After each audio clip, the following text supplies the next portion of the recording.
मेरा नाम आमिर है और जो वाकया मैं आपको सुनाने जा रहा हूँ ये तकरीबन 3 साल पहले का है। उस वक्त मैं कराची में रहता था। उम्र कोई 22 साल थी। कॉलेज ख़त्म हो चुका था लेकिन नौकरी नहीं मिल रही थी। मैं काफ़ी अरसे से सोच रहा था कि ये बात आपको बताऊं, लेकिन सच बताऊं तो आज भी जब वो रात याद आती है तो मेरे पूरे जिस्म में एक बर्फीली सनसनी दौड़ जाती है। घर पर पैसों की तंगी थी। अब्बा की तबीयत ठीक नहीं रहती थी। अम्मी अकेले सब संभाल रही थी। छोटी बहन केंजा की पढ़ाई चल रही थी। ऐसे में मेरे दोस्त नासिर ने बताया कि लियाकत मेमोरियल अस्पताल के पास एक पुरानी सरकारी इमारत है। वहाँ रात की सिक्योरिटी के लिए एक बंदे की ज़रूरत है। तनख्वाह बहुत अच्छी थी। शाम 7 से सुबह 7 बजे तक की ड्यूटी। मैंने सोचा रात भर बस बैठना है, चक्कर लगाना है, कोई ख़ास मुश्किल काम नहीं। पैसे मिलेंगे तो घर का चूल्हा जलेगा। मैंने हाँ कर दी। काश मैंने उस वक्त ना कह दिया होता। वो इमारत 1940 के ज़माने की थी। अंग्रेज़ों के वक्त बनी थी। कराची के पुराने हिस्से में बड़ी, भारी और काले पत्थरों की गॉथिक दीवारों वाली। नीचे की 2 मंजिलों पर सरकारी दफ्तर थे जो दिन में खुलते थे, लेकिन तीसरी और चौथी मंजिल वो कई सालों से बंद थी। किसी ज़माने में वहाँ कुछ और हुआ करता था, लेकिन अब सिर्फ बंद दरवाजे, गर्द गुबार और दम घोटने वाला अंधेरा था। पहले दिन सीनियर गार्ड रशीद भाई ने मुझे सब कुछ समझाया। इमारत का चक्कर कैसे लगाना है, कौन से दरवाजे बंद रहते हैं, कहाँ बैठना है, और आखिर में उन्होंने एक बात कही जो मैं उस वक्त बहुत हल्के में ले गया। उन्होंने कहा, आमिर भाई, तीसरी और चौथी मंजिल पर रात को मत जाना। वहाँ का काम दिन में होता है। रात को वो हिस्सा पूरी तरह बंद रहता है। मैंने उत्सुकता में पूछा, क्यों रशीद भाई, कोई ख़ास बात? रशीद भाई ने एक लम्हे के लिए मेरी तरफ देखा। उनकी आंखों में एक अजीब सी हिचकिचाहट और खौफ था। फिर बोले, बस रात को मत जाना। उनके लहजे में जो छुपा हुआ डर था वो मुझे उस वक्त समझ नहीं आया। बाद में समझ आया। पहले 12 दिन बिल्कुल नॉर्मल रहे। मैं शाम को पहुंचता, गार्ड रूम में बैठता, हर घंटे बाद नीचे की मंजिलों का चक्कर लगाता, सुबह होती तो घर जाता और सो जाता। रात को इमारत में एक अजीब किस्म की खामोशी होती थी। पुरानी इमारतें ऐसी ही होती हैं, उनमें एक भारीपन होता है, जैसे उनकी दीवारें अपने अंदर बहुत सारे पुराने राज छुपाए रखती हैं। लेकिन पहले 12 दिन कुछ अजीब नहीं हुआ। 13वीं रात को रशीद भाई ने छुट्टी ली और उस विशाल सुनसान इमारत में मैं बिल्कुल अकेला था। शुरू में कोई फ़र्क नहीं लगा। मैं गार्ड रूम में बैठा मोबाइल देख रहा था। रात के करीब 11 बजे थे। बाहर बहुत हल्की और ठंडी हवा चल रही थी। तभी ऊपर से एक आवाज़ आई। पहले मैंने सोचा हवा होगी, पुरानी इमारत है, खिड़कियां ढीली होंगी। लेकिन वो आवाज़ दोबारा आई। इस बार वो हवा की आवाज़ नहीं थी, वो कदमों की आवाज़ थी। धीमे, भारी कदम जो तीसरी मंजिल पर चल रहे थे। मैंने ऊपर छत की तरफ देखा। वहाँ सब अंधेरा था। मैंने खुद को समझाया, शायद कोई बिल्ली होगी या कोई दफ्तर का बंदा जो देर से निकला होगा। मैं उठा और सीढ़ियों की तरफ गया। मेरे जाते ही ऊपर से आवाज़ आना बंद हो गई। सब शांत हो गया। मैं वापस आकर अपनी कुर्सी पर बैठ गया। लेकिन कुछ देर बाद मैंने कुछ और नोटिस किया। तीसरी मंजिल का वो दरवाज़ा जो मैंने खुद अपनी ड्यूटी शुरू करते वक्त बंद देखा था, वो अब थोड़ा सा खुला हुआ था। बस थोड़ा सा, शायद 2 या 3 इंच। मैंने ऊपर जाकर उसे बंद किया, ताला लगाया और अपने आप से कहा, हवा के दबाव से खुल गया होगा। मैं वापस आ गया। लेकिन रात के उस गहरे सन्नाटे में वो खुद ब खुद खुला हुआ दरवाज़ा मुझे बहुत देर तक बेचैन करता रहा। रात के करीब 1 बज रहे थे। मैं गार्ड रूम में बैठा था और अचानक हवा में एक अजीब सी बदबू फैलने लगी। ऐसी सड़न जैसे कोई पुरानी गीली चीज गल रही हो, जैसे बरसात के बाद किसी बंद सीलन भरे कमरे में पानी भरा हो और उसमें कुछ सड़ चुका हो। मैंने इधर उधर देखा, गार्ड रूम में ऐसी कोई चीज नहीं थी। मैं उठकर बाहर गलियारे में निकला। वो सड़न की बू और तेज हो गई। ऐसा लगा जैसे वो ऊपर से नीचे की तरफ आ रही थी। मैं वापस अंदर आया, खिड़की बंद की, लेकिन वो खौफनाक बू अब भी कमरे के अंदर मौजूद थी। और तभी मुझे महसूस हुआ एक कंपकपाने वाली ठंड, अचानक, बिल्कुल मेरे बाईं तरफ। गर्मियों के दिन थे, बाहर कराची में कोई ठंड नहीं थी, लेकिन मेरी बाईं तरफ ऐसा लगा जैसे किसी ने बर्फ की दीवार खड़ी कर दी हो और सारी गर्मी खींच ली हो। मैंने कांपते हुए बाईं तरफ देखा, वहां कुछ नहीं था, लेकिन वो बर्फ जैसी ठंड अभी भी वहीं जमी हुई थी। मैंने घबराकर आयतुल कुर्सी पढ़ना शुरू किया। धीरे धीरे ठंड कम हुई, लेकिन मेरे हाथ कांप रहे थे और मैंने खुद से झूठ कहा कि ये अचानक चली ठंडी हवा की वजह से है। मैं जानता था कि मैं खुद से झूठ बोल रहा था। रात के करीब 2 बजे मैं जागने की कोशिश कर रहा था, ध्यान भटकाने के लिए मोबाइल देख रहा था, और तभी ऊपर से एक और आवाज आई। इस बार कदमों की नहीं थी, कुछ भारी खींचने की आवाज थी, जैसे कोई भारी जंजीर या कोई लोहे की चीज सीधे फर्श पर घसीटी जा रही हो, धीरे धीरे, रुक रुक कर। Sir sir. मेरी गर्दन के बाल खड़े हो गए, रीढ़ की हड्डी में कंपकपी छूट गई। मैंने ऊपर की तरफ छत को देखा, जैसे उस खौफनाक आवाज की दिशा का अंदाजा लगाने की कोशिश कर रहा हूं। आवाज ठीक तीसरी मंजिल से आ रही थी, उसी गलियारे के करीब से जिसके दरवाजे पर मैंने खुद ताला लगाया था। मैंने मोबाइल की टॉर्च जलाई, हाथ कांप रहे थे, लेकिन हिम्मत जुटाकर मैं सीढ़ियों की तरफ बढ़ गया। मेरा दिल इतनी जोर से धड़क रहा था कि छाती फट जाएगी। मैं रुकना चाहता था, भाग जाना चाहता था, लेकिन कोई अनजानी अंधेरी ताकत मुझे ऊपर की तरफ खींच रही थी। ऊपर पहुंचकर मैंने टॉर्च की रोशनी आगे मारी। मेरा खून जम गया। वो ताला जो मैंने खुद अपने हाथों से लगाया था, वो फर्श पर टूटा हुआ पड़ा था और दरवाजा पूरा खुला हुआ था। मैं दबे पांव अंदर दाखिल हुआ। एक लंबा सन्नाटे से भरा गलियारा था, दोनों तरफ पुरानी लकड़ी के बंद कमरे, अंग्रेजों के जमाने की ऊंची छत। गलियारे में वो सड़न की बू और भी दम घोटने वाली थी, और वो ठंड जो नीचे मेरी बाईं तरफ थी, यहां पूरे गलियारे पर हावी थी। मैंने कांपते हाथों से टॉर्च आगे मारी। गलियारे के बिल्कुल आखिर में एक पुरानी लकड़ी की कुर्सी पड़ी थी, वो कुर्सी जो पहले वहां कभी नहीं थी, और उस कुर्सी पर कोई बैठा हुआ था। उसकी पीठ मेरी तरफ थी, सफेद कपड़े, कंधे तक बिखरे हुए गंदे बाल। मेरे पैर वहीं जमीन में जम गए। मैं पीछे हटना चाहता था, नीचे भाग जाना चाहता था, लेकिन उसी लम्हे उस कुर्सी पर बैठी हुई शख्सियत ने बिना हिले, बिना कोई आवाज किए, बहुत धीरे धीरे अपनी गर्दन को पीछे की तरफ घुमाना शुरू किया। उसका धड़ वैसा ही था, पीठ मेरी तरफ थी, लेकिन सिर पूरा घूमा मेरी तरफ। और दोस्तों, जो मैंने देखा उसे सोचकर आज भी मेरी रूह कांप जाती है। वो चेहरा मेरा अपना चेहरा था, बिल्कुल हूबहू मेरा चेहरा। वही नाक, वही आंखें, वही हुलिया। बस उन आंखों में कोई पुतली नहीं थी।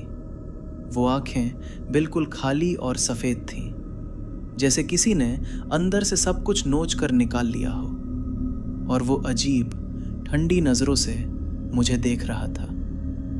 मुझे जिस तरह आईने में हम खुद को देखते हैं, बिल्कुल उसी तरह। मेरे मुंह से एक चीख निकली जो उस पूरी इमारत में गूंज गई। मैं पलटा और बेतहाशा भागा।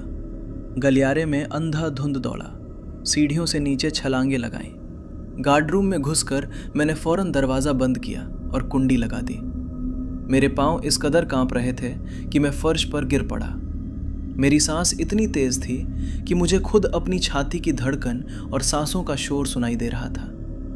मैंने थरथराते हाथों से मोबाइल उठाया, रशीद भाई को कॉल किया, लेकिन फ़ोन बंद था। मैंने नासिर को किया, लेकिन नेटवर्क गायब था, नो सर्विस। मैं उस काली रात में उस खौफनाक इमारत के गार्ड रूम में बिल्कुल अकेला बंद था। और तभी ऊपर से वही आवाज़, वो लोहे को घसीटने वाली आवाज़ दोबारा शुरू हो गई। लेकिन इस बार वो आवाज़ ऊपर नहीं थी, वो नीचे आ रही थी। 1 मिनट गुजरा, फिर 2 मिनट। वो आवाज़ करीब और करीब आती जा रही थी। सीढ़ियाँ उतरने की आवाज़। मैंने भागकर गार्ड रूम का दरवाज़ा अंदर से अपनी पूरी ताकत से पकड़ लिया।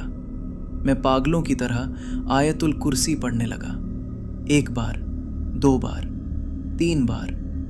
अचानक आवाज़ रुक गई, बिल्कुल दरवाजे के बाहर, गार्ड रूम के दरवाजे के ठीक पार। मुकम्मल खामोशी छा गई, ऐसी खामोशी जो कानों में दर्द कर दे। और फिर दरवाजे के नीचे की पतली सी झिर्री से मुझे एक परछाई दिखी, 2 पैरों की परछाई जो ठीक बाहर खड़ी थी। लेकिन दोस्तों, जो पैरों की परछाई मैंने देखी, उन पैरों के तलवे उल्टे थे।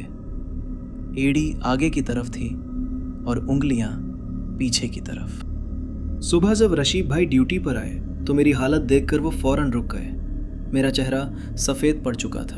उन्होंने घबरा कर पूछा, क्या हुआ आमिर भाई? मैंने उन्हें रात का एक एक पल सच सच बता दिया।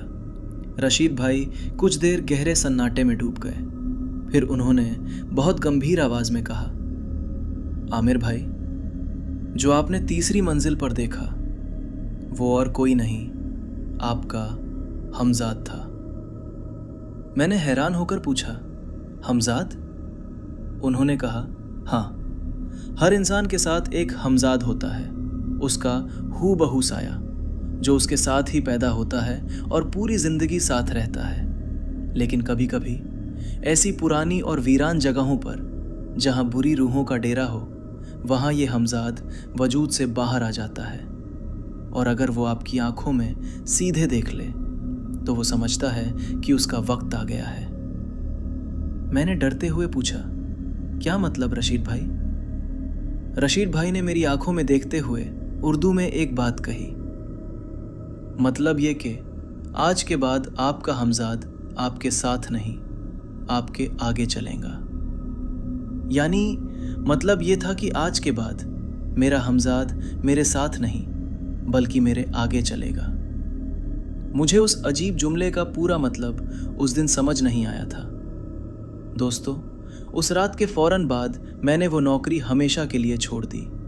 लेकिन एक अजीब और खौफनाक चीज़ है जो आज भी मेरे साथ होती है।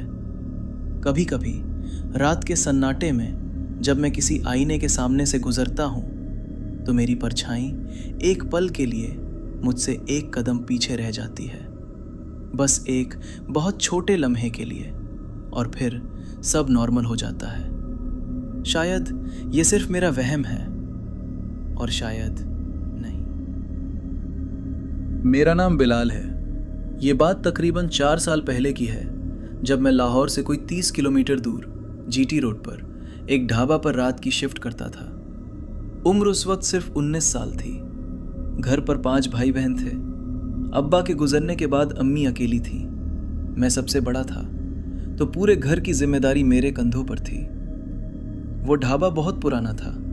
उसके मालिक थे चाचा गुलाम हुसैन। वो कहते थे कि तकरीबन 50 साल से ये ढाबा उनके ख़ानदान का है। रात को 12 बजे के बाद वो सारा हिसाब करके घर चले जाते थे और मैं अकेला उसे संभालता था सुबह 6 बजे तक।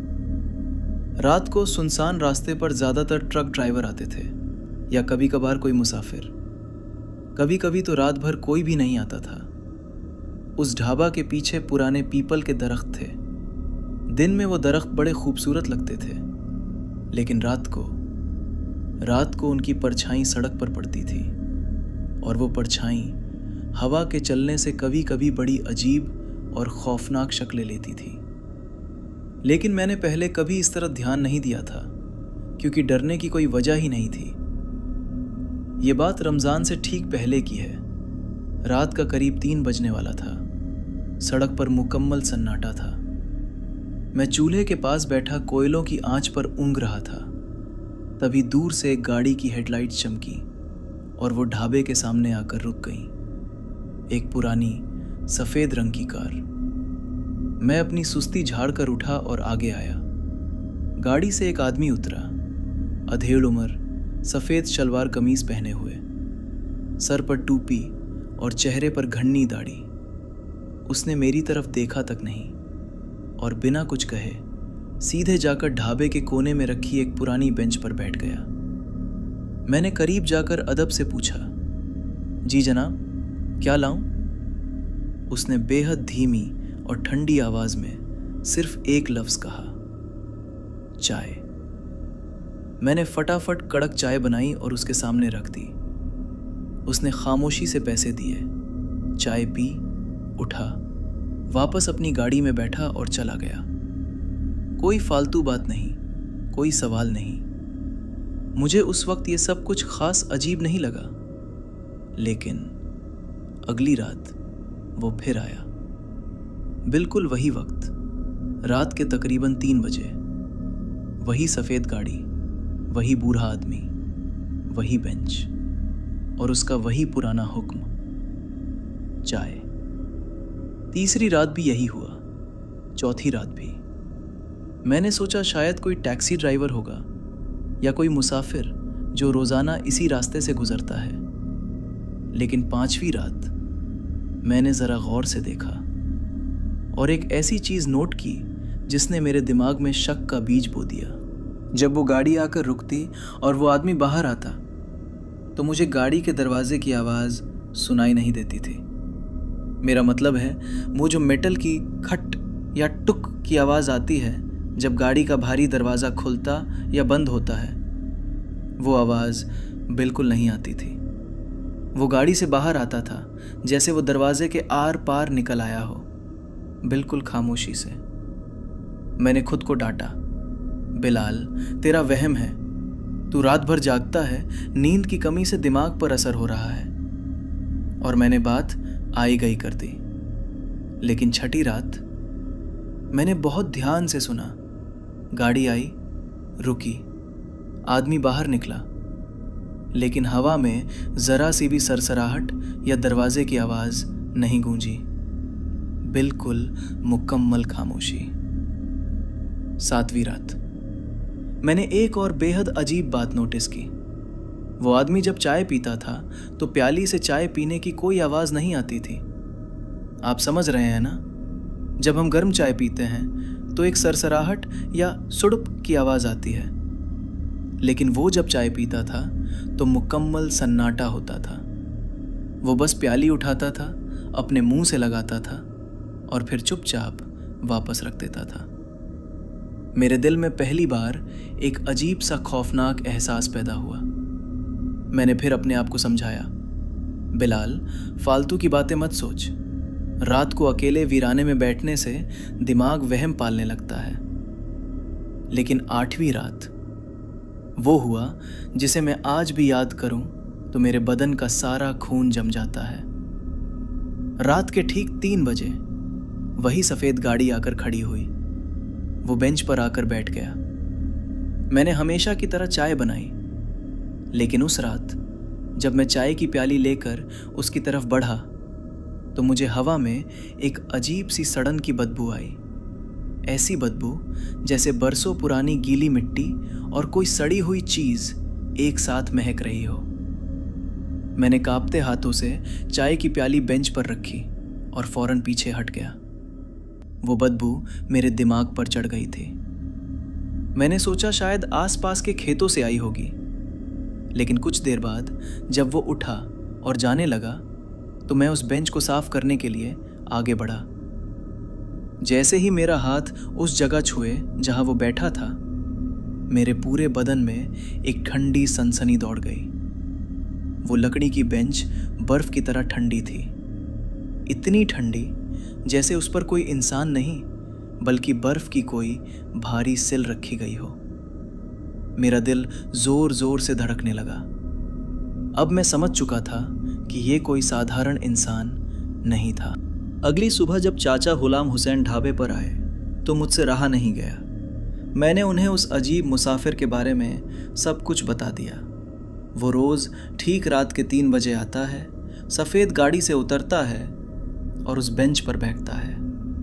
चाचा सुनते ही वहीं रुक गए। उनके चेहरे का रंग उड़ गया। उन्होंने मुझसे कांपते लहजे में पूछा, बिलाल बेटे, कैसा हुलिया है उसका?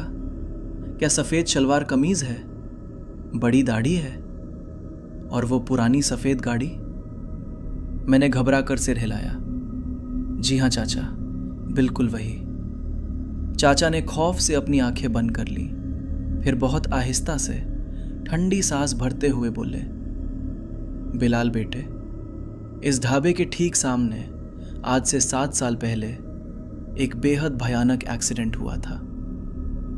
चाचा ने बताया, 7 साल पहले रमदान का पाक महीना चल रहा था। एक बहुत नेक बुजुर्ग इंसान जिनका नाम हाजी नज़ीर था, वो इसी रास्ते से रात को गुजर रहे थे।